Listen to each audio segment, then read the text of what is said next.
All righty, welcome back from the episode of Two Plane Sports. Look what we have here. We have Jose. He is back officially. He is paying a bet already, or not a bet. I guess he encouraged everyone to peer pressure Brandon and I on the live stream to drink.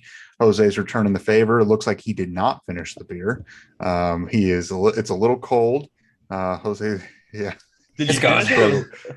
Was that a nodding as I finished it? Yeah, it's Hell gone. yeah. Oh my gosh, you looked a little painful there. Anyway, so Jose, actually, I stand corrected. Jose finished it. So today's episode, the trio is back. We'll be back from now until September, until Brandon, he made his announcement that he will be going in the Army National Guard. So the trio will be from now until early September. So expect that. No one's leaving on vacation. But today's episode, I think we got something to talk about, just general college football. Maybe a little couple teams are going to a new conference. We're going to talk a little Jackson Arnold, and we're going to talk a little Sami Omasigo with a commitment to the Sooners. But before we get into it, we want to just say we appreciate it. As we're recording this, we're 8 subscribers short of 4,400. Just help us out. Hit the subscribe button, turn the notification bell. Comment on the video, like the video, follow us on social media, Twitter, Instagram, Facebook, Apple, and Spotify. If you're listening to us on Apple and Spotify, leave us a rating on there.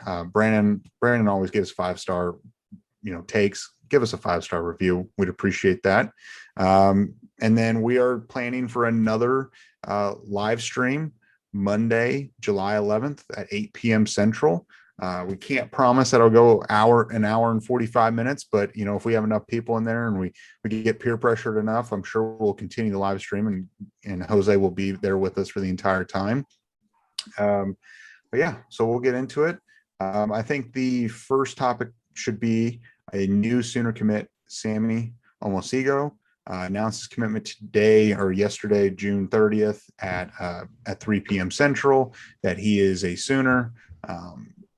All bought in. He started, because I was reading some of his quotes and some articles on him and why he chose OU. He was buying into the program. He bought into, Brent Venables and what he's been preaching as far as faith-based, a faith-based team and, the soul mission and not only just talking about that, but just the ability on the field with Venables being your primary coach, Ted Roof with his experience and, winning national championships at Auburn and Venables winning national championships at OU and Clemson. There's just a lot of things for him to like. He comes from a small school in Crandall, Texas. I think it's a big get. I know he's a composite 3-star, but according to 247, he's a 4-star, plays both ways on offense and defense. A guy that could very well rise up in the rankings this fall. Brandon, what do you think? I love it. I mean, he's very he plays with a lot of instinct. He's see ball, get ball he reacts really well. And I love a linebacker that can also play receiver. I mean, the dude put up 800 yards receiving and 7 touchdowns. So he's not going to have brick for hands on defense. He's going to be able to take the ball away. He did it 4 times on defense last year, 1 pick 6 for his high school, about 90 tackles. He's got great size, great speed. There's a lot to work with, I think, for Venables here with this commitment. And I mentioned on the last stream, I'll mention again now, I think Omasigo and Hito Zeta, they're both 3 stars, 4 stars, whatever. They're underrated recruits. I think we're going to grow to love them and what they do for Oklahoma. I'm excited about it. Yeah, so I'm not sure how much you guys have talked about Omasigo since my departure, but his stats from last year are insane. Especially, Brandon mentioned not having bricks for hands. He had 5 picks last year as a linebacker. Pretty good. I mean, you don't always see linebackers being ball hawks like that, especially at the high school level. They're either, really good tacklers, really good at running or playing the run, or they're good at pass coverage. This guy, especially for being a 3-star, you would expect him being needing a lot of work. And I'm sure that there's still plenty of development to do, but he had crazy stats, 150 total tackles, 11 for loss. Like I said, 5 picks, 4 sacks, 2 fumble recoveries. And then as Brandon mentioned, he can play receiver as well. He's an all-around football player, just like the theme of this staff. They just recruit athletes. And he also plays basketball and runs track. He seems to run every single event on the sprinting side of a track team and does high jump, I believe. So the dude's just a straight up athlete. He'll do what he needs to do to get in position to win, which is always something you want to see in a player. No matter what the sport, you want to see guys have that mentality of, do what the team needs for you to end up getting the W at the end of the day. So he's a good addition, and I think it's going to be interesting to see once he gets on campus how he'll mix into that room, because of how young that room is right now, right? Like, Brandon, you're super high on Jaren Kanik, and I know a lot of fans are as well. But then you also have Kip Lewis, who I think is a really underrated. He's a 4-star, and he's still very underrated. And then, as everyone knows, you got Kobe there. So this team's got a good group of young linebackers. Yeah, I mean, I'm surprised you didn't watch every single episode and live stream at 5:30 in the morning Hawaii time. No, I don't think so. Yeah, sorry, boys. I watched some of them, not all of them, though. I can't blame you. That's more than I was expecting, to be honest. So yeah, definitely a big addition. And then also, I mean, there's been talks. I think who tweeted it out today? Was it Cale Gundy with the dominoes Yep. tweet? Things are starting to fall into place. So there's 2 commits to finish out the month of June. You start looking ahead a week from when this episode's going. July 8th is Caden Green. And it seems like OU's in a great spot for him. So he's the next guy up. And could there be someone like a Dalen Smothers looming next week or the week after? I don't know. I mean, the 2-plane crystal ball series, I think it's going to be pretty good. I think it's going to be 7 for 10, 8 for 10. That's a pretty good hit rate. That's all we wanted too. That's all we wanted was 7 for 10, 8 for 10 on that. And that puts us at a pretty damn good class. I think 24/7 has an expert being 90+% hit rate. So we keep going on this little 2-plane sports crystal ball series that you guys created. We might need to be promoted to analysts / lead scouting experts. We should I'll put in the request for us, and then we'll get in there as contributors onto their site. I don't know. We'll see. But yeah, a big addition. He talked about that Venables is looking to get him to be able to play at all 3 different linebacker positions, wherever he's needed. He also said he's already trying to recruit Richard Young, and I forget a few others that he's recruiting, but he's going to put his recruiting hat on, just like Jackson Love to see Arnold. him hit the ground running with recruiting as soon as they commit. I did see he tweeted something about Jackson Arnold like an hour after he was named Elite 11 MVP, talking about our quarterback is dope or something. And I just like seeing stuff like that. He's clearly buying in already. He also mentioned that he was in it from the beginning. And I know we're going to talk about Jackson here in a little bit, but to stick with recruiting here, I think it was Drum and Thune on one of their podcast episodes. It might have been Drum specifically. He said that a lot of kids in the month of June, actually, it was Thune, because he was talking about how, a school only gets, a certain amount of official visits that they can ultimately do in a given recruiting cycle. And Oklahoma used a little bit over half in the month of June. And a lot of kids, from what they had heard, were ready to commit right then and there. But as Venables approaches, unless you're 100% certain that no other school can beat Oklahoma for your commitment, then don't make that commitment yet. Go visit, take the rest of your visits, and come back when you know it's 100%. So, I mean, they expect July to be a big month. Hopefully it is. June was a bit slow, and I know that it got it to some people. Some people have said I'm a bit pessimistic about the recruiting. I'm not. I feel like I'm being a realist, but everyone's got a different point of view. But yeah, July seems to be going well for the Sooner. It looks like it's going to project well for the Sooners. Yeah, and I think they're going to have a couple more days in July. I think it's July 15th is going to be a big 2023 recruiting weekend. And then I believe July 29th is mainly for 2024 targets. I know 29th is happening. There's another guy that we'll talk about probably on Monday's show that has got his official set up for July 29th. He's out of Utah. He's a linebacker. That's just kind of a teaser. He's looking pretty strong at OU. I saw what Jose was talking about with Thune saying that. I think these schools allowed like 56 official visits. Like the university can fund 56 official visits or whatever, and we use like 35 or 36 on this June 3rd visit. So I do agree that we're gonna have some, or know what's happening. There's some sort of July barbecue, if you will, or whatever, but it's going to be half the size as far as like official visitors, just because we I think the way Parker Thune described it, and it's true. Like we kind of put a lot of our eggs, not all of our eggs in one basket. We put a lot of our eggs into that June 3rd barbecue thing. That's what I mean. That's what Hose just talked about. Yeah. Yeah. And those eggs are going to hatch in July because it's going to be a great month. Standing here and saying that, this is July 1st as you're watching this right now, and I feel very good. I still think by August 1st, I think we're going to see 15 commits for OU total. I think that's very reasonable. Another six or so commits. Yeah, I think we're at 9 right now in the class. Yeah, I think that's very reasonable to expect by August 1st or maybe the first week of August. So let's move on. Big addition. Glad to get him. I know 3-star and people joke about 3-star U or whatever. It's going to be all right. The 4 stars are coming. So we'll move on to the next topic. Jackson Arnold is just more of kind of a shout out and maybe just a little bit of discussion on him. Great performance at the Elite 11, MVP. He went out there and showed who's the best quarterback in high school, in the 2023 class.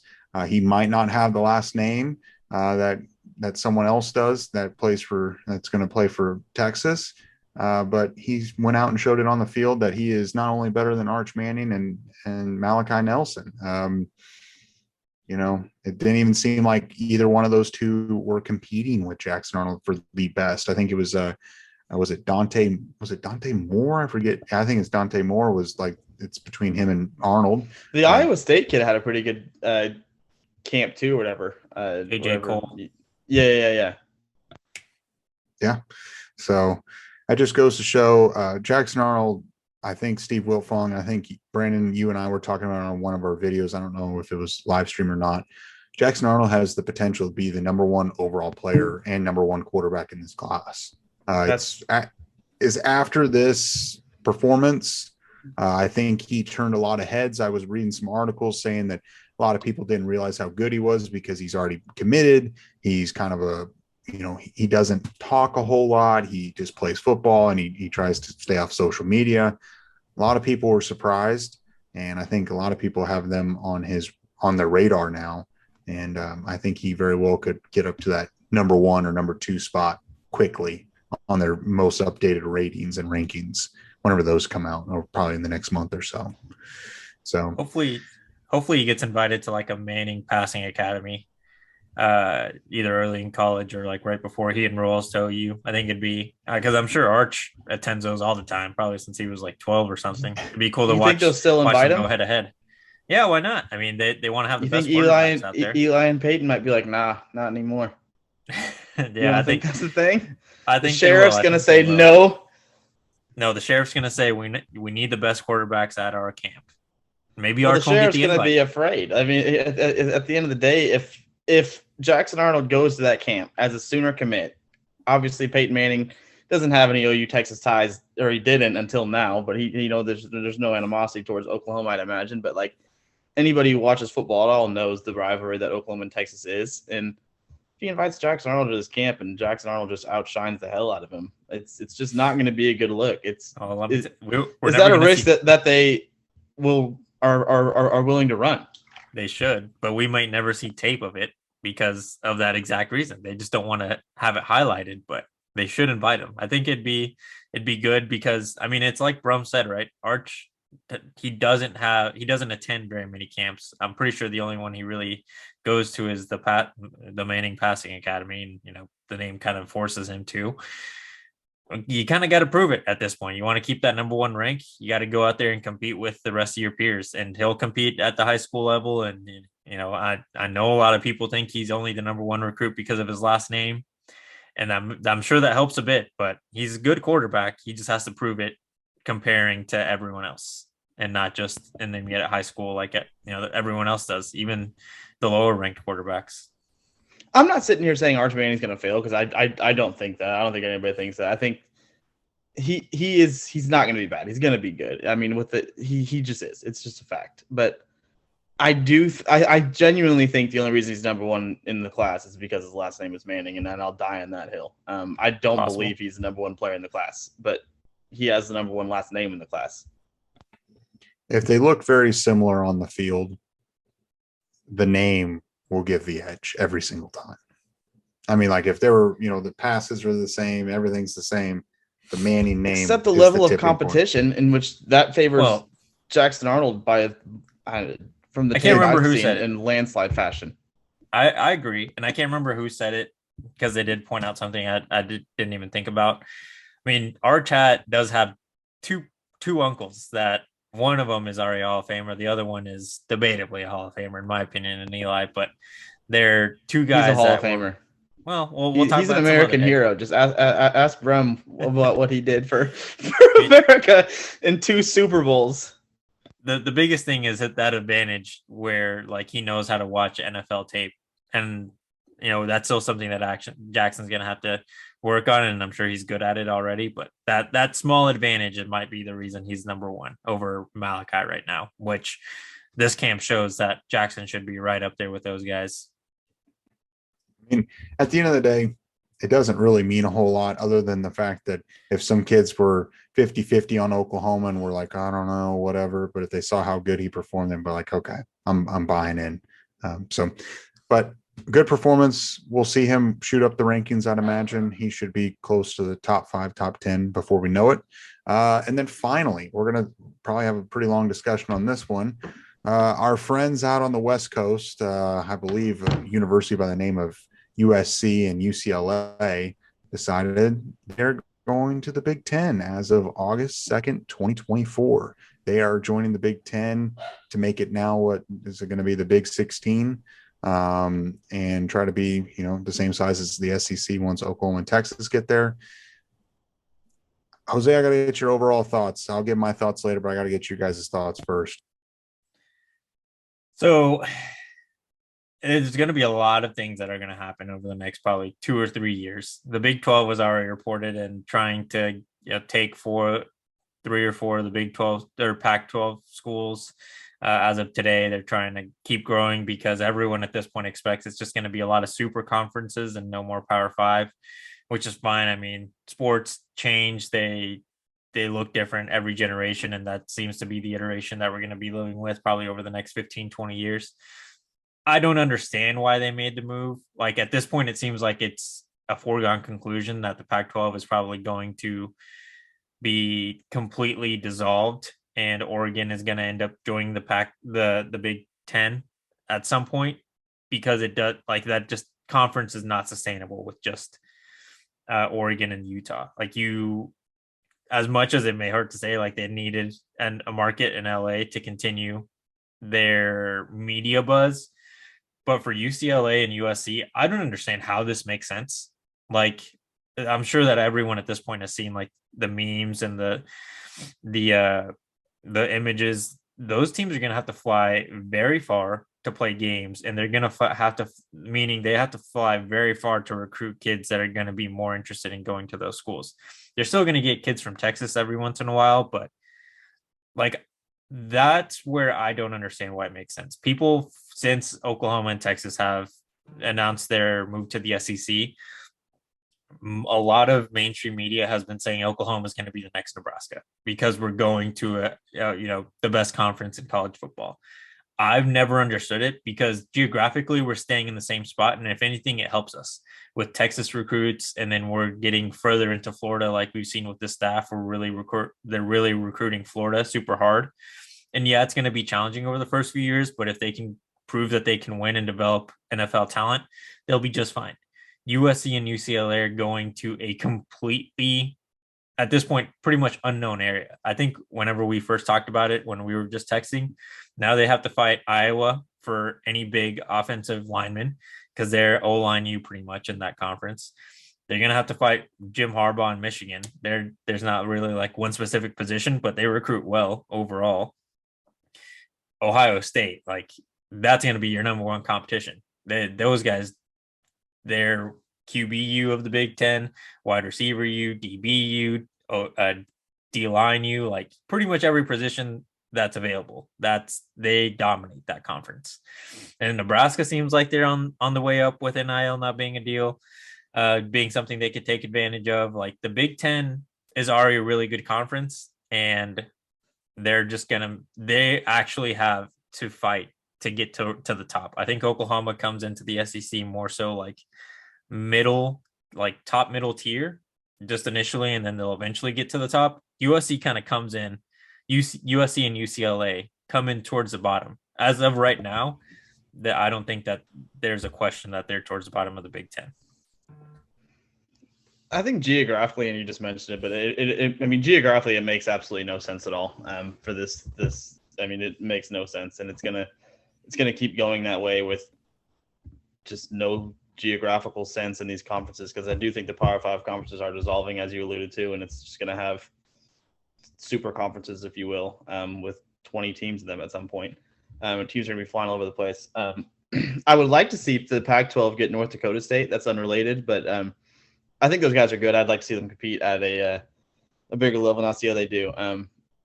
I loved when I saw the news. It made me so happy. I know I texted you guys a meme about Lincoln Riley and stuff. I think they're going to get smacked, and it makes me so happy to think about. Just I don't see it going well for them when it's the middle of November or early December and they're flying to Columbus for a primetime game.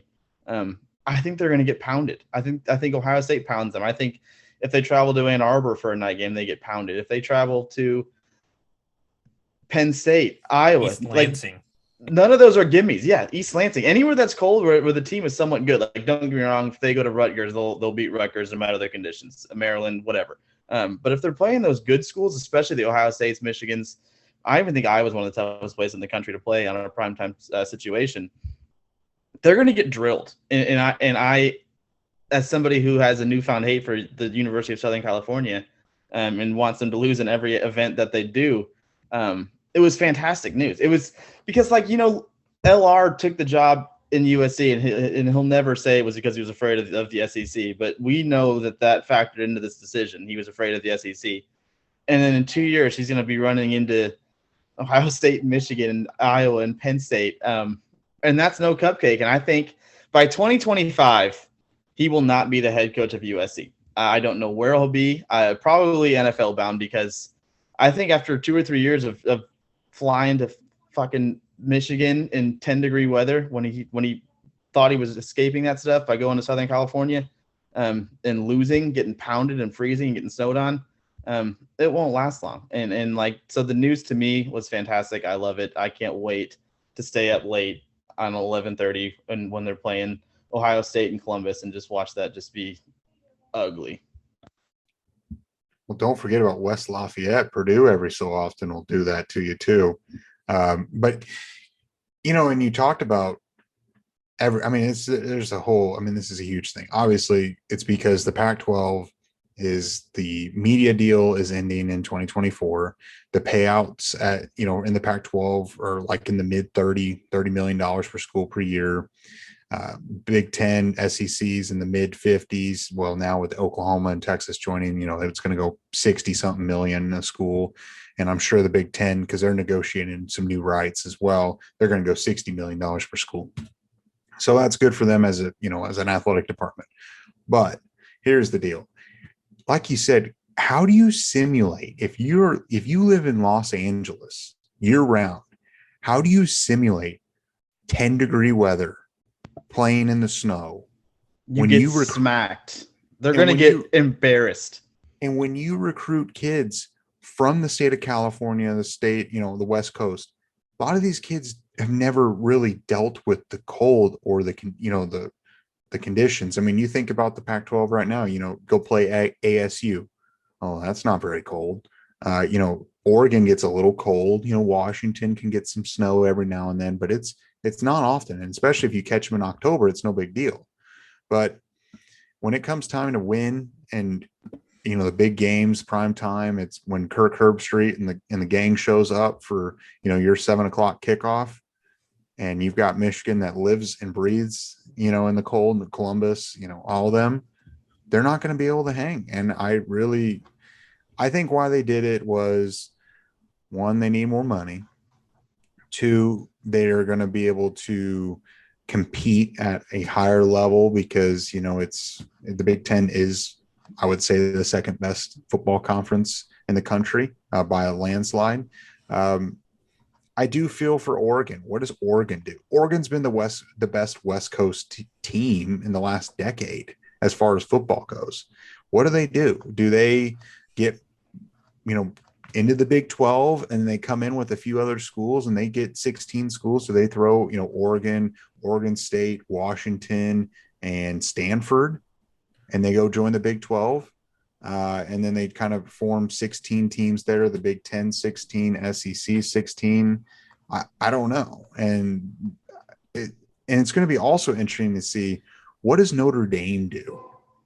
Does Notre Dame try to get it out of the ACC and go into the Big 10 with another school, like in Oregon maybe, and go into the Big 10? And so you can have that USC Notre Dame rivalry. I mean, as much as I don't care for Notre Dame or USC, they're huge brands, and that's an iconic rivalry to be getting, every year or every other year. Could that happen? And if Oregon and Notre Dame join the Big 10, I mean, then the SEC is going to have to add a couple more schools. And Herb Street brought this up today. He was on Sports Center or something. He thinks that ultimately it's going to be the SEC and the Big 10 long term are going to be the only two conferences. It's going to be 50 to 60 teams total, evenly split, 20, 30 schools geographically, like the dividing line, the North and South, playing divisions, AFC, NFC, and that's how we're going to go through this. And that's what's going to end up happening, is that, which that'd be fine with me, because how cool would it be to every so often you get a matchup with Clemson, you get a matchup with USC, you get a matchup with Oregon, it would be cool to be able to travel all over the country and just play in different venues. I think ultimately that'd be cool, but it's going to be the schools that are going to be the outside looking in, that it's going to be 50 to 60 teams. Not every FBS school is going to be invited. You got to bring something if you want to be a part of the best field. RIP to Oklahoma State. It really stinks for the teams that are joining the Big 12 right now. I know the Big 12 is trying to do its best to keep the conference intact and keep growing it, now that they've pretty much lost their cash cows, all because of the now previous commissioner, or soon to be previous commissioner, right? I'm pretty sure that's the title. Like Cincinnati probably could have joined the Big 10, and maybe, even though they might have not been one of the best teams in that conference, like it would have worked a lot more fluidly geographically with recruiting.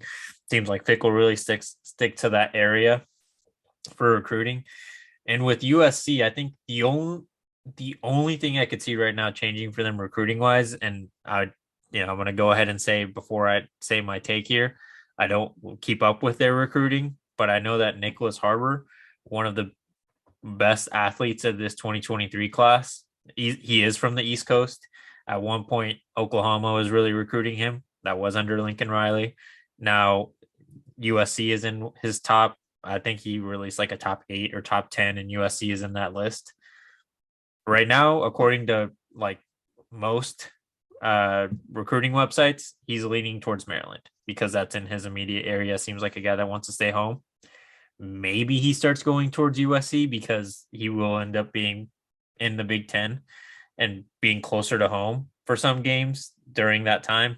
But I don't see it being that big of a deal. Like, maybe it'll shift a little bit, but recruiting wise, like, if people don't start saying that they're going to be them and UCLA are going to be the new Nebraska of the Big 10, that won't make any sense, because they're going to have to convince kids from across the country, like literally on the other side of the world practically, that have lived in very different cultures, very different conditions, to skip every school in the Big 10 and come to LA, to then have to travel hours just to get to an away game.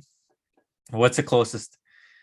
Who would be the closest team to them in the Big 10? It would be Nebraska. Mm-hmm. I think it would be Nebraska. A pretty healthy distance, like Southern California to a really northern state, like it's not going to be a quick.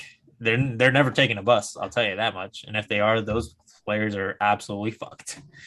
It's even worse. Yeah, and it's crazy. It makes no sense, but I love it. I love seeing the news. I'm a big fan of this. I think it's gonna be like I don't know. I don't see it going well, and I see myself loving every second of it not going well. Well, and then the reverse deal is, yeah, while USC is going to be able to recruit the whole upper Midwest now, and UCLA for that matter as well, but vice versa, Ohio State already recruits California well. Now you'd be like, well, listen, you'll be home once a year. You'll be going to play UCLA or USC once a year, so your family, your friends, or whatever can go to that game. So you have even more of a reason to be like, okay, well, at least one game a year or every other year, a couple times in my career, my friends and family will be able to get to see me at home. Okay. I mean, it makes a lot of sense for the Big Ten, because the Big Ten had to do something. You know, they're from the East Coast now all the way to the West Coast. It's a big market. They're, as much as we don't care for them, they're big TV generating names. Just, you know, that's just the truth. I just really am curious to see what Oregon does is going to decide the fate of the Pac-12. Because if Oregon leaves, they're taking someone with them. And I think it would be Oregon State. If Oregon leaves, they're taking Oregon State. And at that point, nothing's left. And I think it would be cool to see Oregon go to the Big 12 and maybe a couple other schools go with them. They form 16 teams. That would be a respectable conference. Either way, if Oregon stays out of the Big 10 and they either stay in the Pac-12 or in the Big 12, every year they're going to have a reason to be considered for the college football playoffs, but they're going to be victims if it's never expanded. If the playoff format's never expanded, they will not have the resume to compete against a 16-team conference, SEC, conference and their schedule, and then the Big 10. You just won't. And then same with the Big 12. You just won't. So I really think the best case scenario for Oregon is they go to the Big 12. You play more middle of the country games. You get at least more eyes on it. You compete against like Oklahoma State and Texas Tech and those types of schools. And you bring 3 other schools with you, like Colorado comes back. And I think that's the best case scenario for Oregon. I just don't see, other than if Notre Dame tries to go into the Big 10, that could be their avenue in. But other than that, I don't see them getting to go anywhere else because the SEC will not take them. It's going to force Alex Grinch to either try to make a complete shift in his defensive philosophy or out as a defensive coordinator, because his philosophy is, speed, not so much size. And that's not going to hang in the Big Ten against a Big Ten offensives and especially the offensive line. I think objectively throughout a conference, they probably have some of the best lines as a whole conference. And I don't think you can debate that. I mean, Iowa just builds those guys. They're literally a factory. They don't even have to go very far. They just stay in the neighboring states and Iowa itself. You'll find like generations of offensive linemen, and then Ohio State still builds them really well. Michigan just won the offensive line of the year last year. It's going to be tough for him to keep that speed D philosophy and be even an average defense. Like last year was his best, and what was Oklahoma in the top 40 in defense, something like that. And we don't even have the Big 12 doesn't have that kind of size. The numbers might lie, I think, when it comes to overall defense, though, because if they're playing Iowa in December and it's 8 degrees and it's snowing and Iowa's calling halfback dives and fullback dives and tosses and sweeps, it's going to be a very control the clock type offense, and USC's not going to be able to stop it. I agree with you on that, because that's not the way that defense is. I mean, we've seen speed D. I think when Iowa puts their big, they just got Caden Proctor. I mean, when they put their big, huge maulers of offensive linemen on these USC Trojans and push them around, Iowa's going to, and that's just one example. Like these teams are going to control the clock and run the ball, and that defense is not going to be able to slow it down. So they'll give up less points because of the style of offense that they're going to be going against.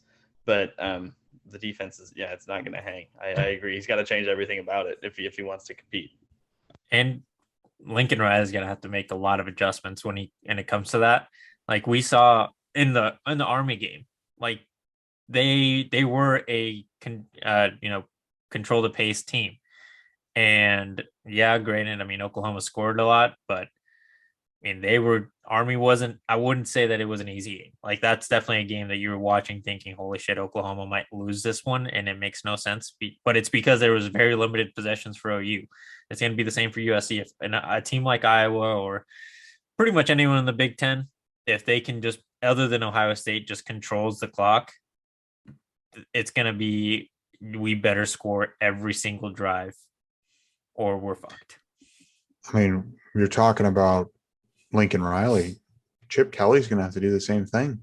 I mean, they're kind of similar in their play styles. You know, it's the West Coast, you know, the flashy lights, the pretty boy type of football. And you're going to go play in a conference that they're just where a bunch eat of corn and drink beer.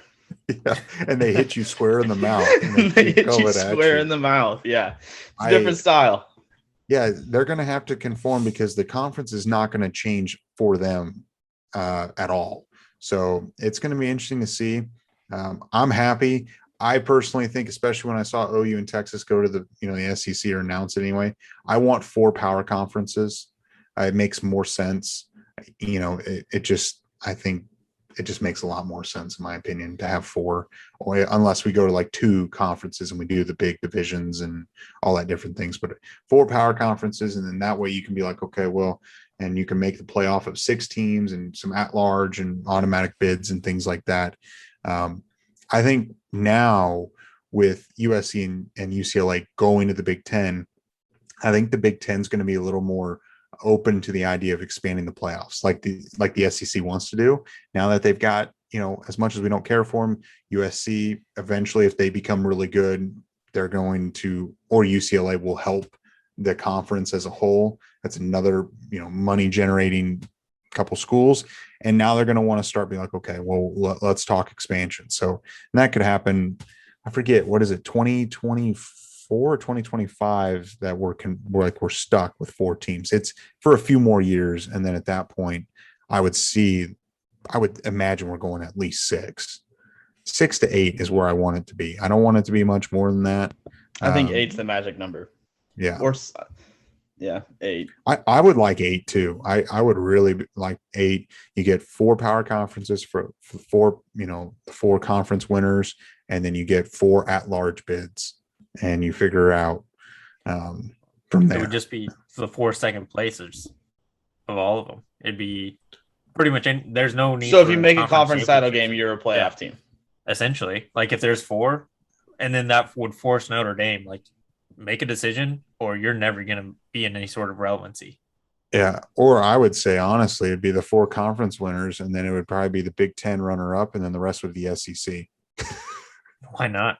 I mean, 4 teams from the SEC probably isn't far-fetched. No. A quarter of the conference whenever OU and Texas get there. I mean, you think about it, Alabama, Georgia, Oklahoma, and maybe Florida one year. That seems reasonable. It's a rotation. Yeah. So, yeah. Anyway. We keep talking about the Big 12 and like adding on, and then the Big 12 eventually dissolving. Like, how does the ACC grow? Like the Big 10 and to an extent the Big 12 will have to release some of their schools so that the ACC can build up to however many schools they need, so that there are 4. Because I mean, even if we don't want to do it geographically, right, which it seems like schools don't give a shit about how close they are, they just want the dollars, which is fine. Oregon joins a Big 12, and then they bring Oregon State with them. Cool, that Big 12 continues growing, but at some point, the Big 12 will have to release West Virginia from any sort of media rights, not include them in the next deal, try to snag the rest of the Pac-12, the Arizona, New Mexico, Arizona State, potentially Colorado, Utah, just pretty much take the Southwest into more central U.S. And then Oregon will just be coming from the northwest. And then, what's left at that point? Like, Big Ten is going to have to release some teams too, and I guess to an extent the SEC with some of the teams in that area. I guess, I mean, my last thought is if Oregon and Notre Dame goes to the Big Ten, you know what's going to happen next? It's going to be Clemson and Florida State's going to want to come to the SEC. And at that point, the ACC will be gone too. It'll be done. I hope so much that Oregon finds a way into the Big Ten, then USC can't run from them. Because even if it's Pod's division, like they're geographically close enough that they have to be in the same. They have to play each other annually. And that's one thing that frustrated me about the Pac-12 because, they do north-south. Like they were going to get Oregon every other year. And right now that is by far the best team other than Utah in that conference. And who knows how much longer Utah is going to be good. But Dan Lanning and Oregon and Phil Knight are doing a hell of a job with recruiting. Yeah. Well, and then I guess the last thought is if any player is committed to Oregon and is thinking about committing to Oregon, are you second guessing yourself with the conference and where they're going to go? You're like, hold on, wait a minute. Who are they going to be playing when I get there? That might be something that creeps into Ashton Kozart's mind and be like, holy cow, what did I just do? Anyway. They got 2 years. They'll figure it out. So we rambled on long enough about that. I mean, there's a lot we barely scratched the surface on various other things. I mean, there's huge implications of this. Do you guys have any final thoughts? If not, Brandon, do you want to do the end of video challenge? Yes, I mean, obviously it's the biggest news of the college football day. As soon as I saw it, I knew it was going to be the end of video challenge. What are your guys' thoughts on USC going to the Pac-12? We just gave it, and tell me why you think they're going to be horrible in the Big Ten, because that's what's going to happen. And if any Trojans fans are watching this, because I know there's some out there, good luck, boys. You're in for something. I think you're going to get smacked in the face, and you're going to be horrible. That's just the way it is. I think USC is going to be so horrendously god awful in the Big Ten. I genuinely don't see how they're going to hang. I just don't see it. I guess time will tell. But comment why USC is going to be shit in the Big Ten. That's the end of video challenge. Yeah, the whole sell on going to USC. You get to play in warm weather, sunny beaches, and joke's on you. You get to go play Columbus in late November. Congratulations. I mean, it is what it is. You get to go to play in Iowa City. But yeah, definitely let us know what you think. Made it this far, hit the subscribe button. Help us get it to 4,400 subscribers. We got a goal of 10,000. Like the video. So obviously turn the notification bell. We'll be doing a live stream on July 11th at 8 p.m. Central. And be sure to spread the word. Find us on all our social medias. And we'll catch you guys. I don't know. It might be Monday, might be Tuesday, depending on the 4th of July. See ya.